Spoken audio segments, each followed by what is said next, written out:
আমরা সচরাচর ঢাকা থেকে রংপুর যাই 700 থেকে 800 টাকা ভাড়া, সর্বোচ্চ 900 টাকা তারা ভাড়া নিতে পারে।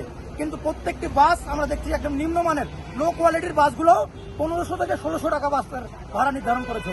এবং এসি বাসগুলো যেগুলো রয়েছে সেগুলো 1400, 1500, 1600 থেকে শুরু করে 2600, 2800, 3000 পর্যন্ত ভাড়া যাচ্ছে, যেটা আমাদের মতো সাধারণ যাত্রীদের জন্য একটা অসহনীয় পরিবেশ, যা আমরা কার কাছে বলবো বুঝতেছি না। আমরা প্রশাসনকে বলার চেষ্টা করেছি যে আপনারা দেখেন, আপনারা বিষয়গুলো তদারকি করেন, কিন্তু তারা কোনো পদক্ষেপ নিচ্ছে না। আমরা সরকারের কাছে এবং মাননীয় মন্ত্রী মহোদয়ের কাছে আকুল আবেদন জানাবো, আপনারা সরেজমিনে আসেন। এখনো 2 দিন বাকি রয়েছে, এই 2 দিন আপনারা যাত্রীদেরকে স্বস্তিতে তাদের নিরাপদ স্থানে পৌঁছে দেওয়ার জন্য চেষ্টা করুন। এবং এটা যদি আপনারা না করতে পারেন এবং আপনাদের কথা এবং কাজে যদি মিল রাখতে না পারেন, তাহলে আপনাদের মানুষ আপনাদের উপর মানুষ বিশ্বাস এবং আস্থা হারিয়ে ফেলবে।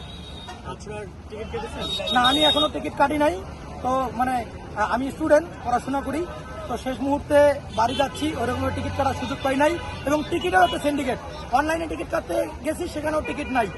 এরকম একটা পরিবেশ, শেষ মুহূর্তে দেখি এখন কতটুকু কি করতে পারি। কিন্তু ওরা বলতেছে যে বিআরটি এর চার্জ যে তালিকা অনুযায়ী নাকি ভাড়া নিচ্ছে। না, এটা কোনোভাবে সম্ভব না। কারণ কি, আমরা তো যাই, আমরা তো নিয়মিত।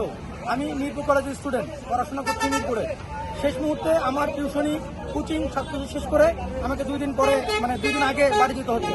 কিন্তু 2 দিন আগে বাড়ি যেতে হচ্ছে, এটা আমার অবস্থার উপর প্রেক্ষিতে। কিন্তু তারা যে বলতেছে বিআরটি যে চার্জ নিচ্ছে, সেই চার্জের থেকে দ্বিগুণ ভাড়া নিচ্ছে, যেটার প্রতিবাদ জানিয়ে গেলাম।